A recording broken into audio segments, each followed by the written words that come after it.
Ready to prove. మీరు తీసుకురండి, ready to prove. Don't Narsaiah Goud గారు ప్లీజ్ ఇక్కడ ఏంటంటే డిస్కషన్ కాదు, మీరు చెప్పదలుచుకున్న పాయింట్ మీరు చెప్పండి, మిగతా వాళ్ళు మాట్లాడతారు. దయచేసి మీరు కంక్లూడ్ చేయండి ప్లీజ్, ఎందుకంటే చాలా మంది వక్తలు మాట్లాడాల్సి ఉంది కాబట్టి వాళ్ళు వినటానికి. ఇప్పుడు సార్ ఒకటి ఏంటంటే ఇక్కడ వచ్చేసి సార్ నర్సయ్య సార్ ఒకటే, ఎందుకంటే మనందరం కలిసి ఉద్యమంలో పనిచేసాం కనుక మీరు చెప్తున్నది పక్కన ఉన్న ఉద్యమకారులను కొంచెం జీర్ణించుకోలేకపోతాం అంతే. ఎందుకంటే నేను పార్టీ రిప్రజెంటేషన్ కావచ్చు, కానీ మనకు తెలంగాణ అనేది మన తెలంగాణ ఆత్మ. తెలంగాణ ఆత్మను ఉద్దేశించి దాన్ని మూలంగా మనం మాట్లాడుకోవాలి తప్పించి మన పార్టీ రాజకీయాల గురించి మనం మాట్లాడుకోకపోతే మనం తెలంగాణకు అన్యాయం చేసిన వాళ్ళం అవుతాం. అది నేను మా టీఆర్ఎస్ పార్టీ కావచ్చు, మీరు మీ బీజేపీ పార్టీ కావచ్చు, మీరు ఉద్యమంలో పనిచేసే కనుక మీకు గుర్తింపు వచ్చింది, నేను ఉద్యమంలో పనిచేసే కనుక గుర్తింపు వచ్చింది. అది తెలంగాణ ఉద్యమం, తెలంగాణ ప్రజల ఆకాంక్షలు. మనము అది ప్రజలకు ఎట్లా ఉపయోగపడుతుందో మాట్లాడకుండా మనం కూడా మన పార్టీ రాజకీయాల్లో కొట్టుకోడిపోతే దయచేసి మనం తెలంగాణకు అన్యాయం చేయలేము.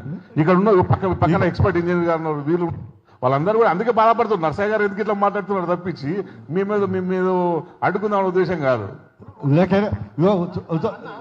నేను చెప్పేది మీదండి, చెప్పండి. గుండెకాయ అన్నారు కదా, ఈ ఎల్లంపల్లికి ఎప్పుడు నీళ్లు రావన్నా, ఎస్ఆర్ఎస్పీ నుంచి రావు, కడెం నుంచి రావన్నా, కొన్ని సంవత్సరాలు మాత్రం వస్తాయి. లేనప్పుడు పరిస్థితి ఏంది? తెలంగాణ ఏం కావాలి? కింద లేనప్పుడు కింది నుంచి తెచ్చుకోవాలంటే నీళ్ళని కిందికి. ఇప్పుడు మీరు ఇచ్చిన లెక్కలే సంవత్సరానికి 2000 టీఎంసీ 1500 టీఎంసీ పోతున్నాయని చెప్తున్నావు కదా, అది ఎక్కడి నుంచి పోతున్నాయి? మేడిగడ్డ నుంచే పోతున్నాయి. మరి ఆ నీళ్ళని డైవర్ట్ చేసుకొని నేను చెప్పేది అదే కదా. నేను చెప్పేది అదే కాస్ట్ ఎఫెక్టివ్ ప్రాజెక్టును వదిలిపెట్టి మనము మెగా ప్రాజెక్టుని ఐరావతాన్ని దింపి, మీరు చెప్పేది ఎలా మేడిగడ్డ ఎక్కడి నుంచి వస్తుంది? ఆకాశం నుంచి వస్తుందా? ప్రాణహిత తర్వాతనే, 9 ఏళ్ళ తర్వాతనే కదా మేడిగడ్డ వస్తుంది.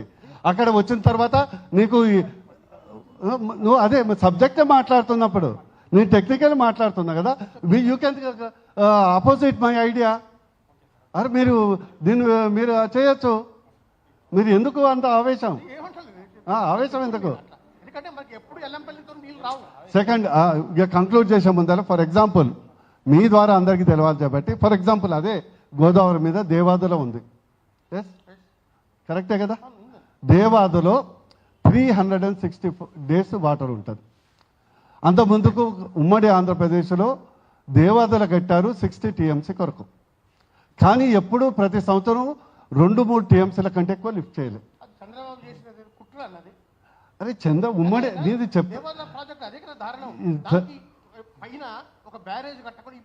నేను అదే చెప్తున్నా. చెప్పేది విను, ఆవేశపడకు. నీ చెప్పేది విను, ఆవేశం ఎందుకు పడుతున్నావు?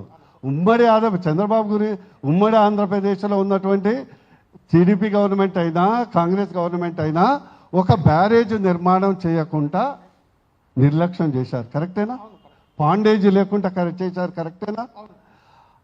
అక్కడ సమ్మక్క సారక్క తుపాకులగూడెం రిజర్వాయర్ కడితే దాని ఖర్చు ఎంత అయిందండి? అదే లాస్ట్ మాకు దేవాదుల తర్వాత మాకు ఖమ్మం జిల్లా సీతారాం, అక్కడ 300 రోజులు. అదే మనకు తుమ్మిడిగట్ట దగ్గర కానీ మేడిగడ్డ కానీ 4 months వాటర్ ఉంటే 300 days వాటర్ ఉంటుంది. కరెక్టే కదా. బ్యారేజ్ కట్టిన తర్వాత ఖర్చు అయింది బ్యారేజ్ కేవలం 1780 కోట్లు కంప్లీట్ అయింది బ్యారేజ్. విత్ దిస్ బ్యారేజ్ మనకు 6 TMCల వాటర్ అక్కడ ప్రొక్యూర్ అయింది. అదే కేవలం ఒక 10,000 crores దాదాపు 60 TMCలు ఎప్పుడు మనం వాడలే, 6 TMCలు కూడా వాడలే. ఈరోజు దాన్ని ఉపయోగించుకుంటే మనము 100 TMC లిఫ్ట్ చేయొచ్చు. నేను చెప్పేది మీరు ఆవేశపడకండి.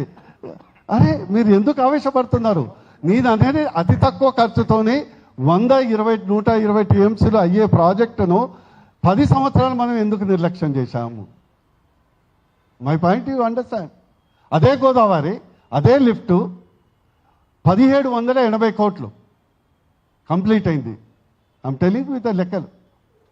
నేను ఏంటంటున్నా, నేను తెలంగాణవాదిగా రాష్ట్రం కూడా ఒక కుటుంబం లాంటిది. ప్రతి పైసా అది కుటుంబానిది. మనం పెట్టే పైసలతోని ఇన్వెస్ట్మెంట్తోని నష్టము రాకుండా చెయ్యాలనేది నా యొక్క వాదన, ఆలోచన. నేను ముగించే ముందు లాస్ట్గా ఎస్ఎల్బిసి నల్గొండ వాసి, ఇమాజిన్ 10 సంవత్సరాలు 1,50,000 కోట్లు ఖర్చు పెట్టాం. కేవలం 7 కిలోమీటర్సే కదా పెండింగ్ ఉంది, 7.8 కిలోమీటర్స్, 9 కిలోమీటర్స్. మీరు ఆలోచించండి, 4.5 లక్షల ఎకరాల భూమి బై గ్రావిటీ వచ్చే అవకాశం ఉన్న 10 సంవత్సరాలు ఒక టన్నెల్ ప్రాజెక్టుని నిర్లక్ష్యం చేశాం. అది కరెక్టే? అందుకొరకు నీళ్లు, నిధులు, నియామకాలు మాట్లాడే ముందర మై రిక్వెస్ట్ ఏంటంటే, ఇది కూడా ఒక కుటుంబం. మనం చేసే ప్రాజెక్ట్ కానీ పని కానీ దానివల్ల లబ్ధి ఎక్కువ చెందాలి, వచ్చే తరాలకు దాని మీద తెలంగాణ రాష్ట్రానికి ఎక్కువ భారం పడకూడదు అనే ఒక లక్ష్యంతో చెప్తున్నాను. Not with any thing. నేను కూడా ఆ యూనివర్సిటీనే చదువుకున్నా, అందుకొరకు నేను కేసీఆర్ యూనివర్సిటీ స్టూడెంట్ని. సో ఆయన నాలెడ్జ్లో నాకు కూడా మంచిగా ఉంది. Thank you very much.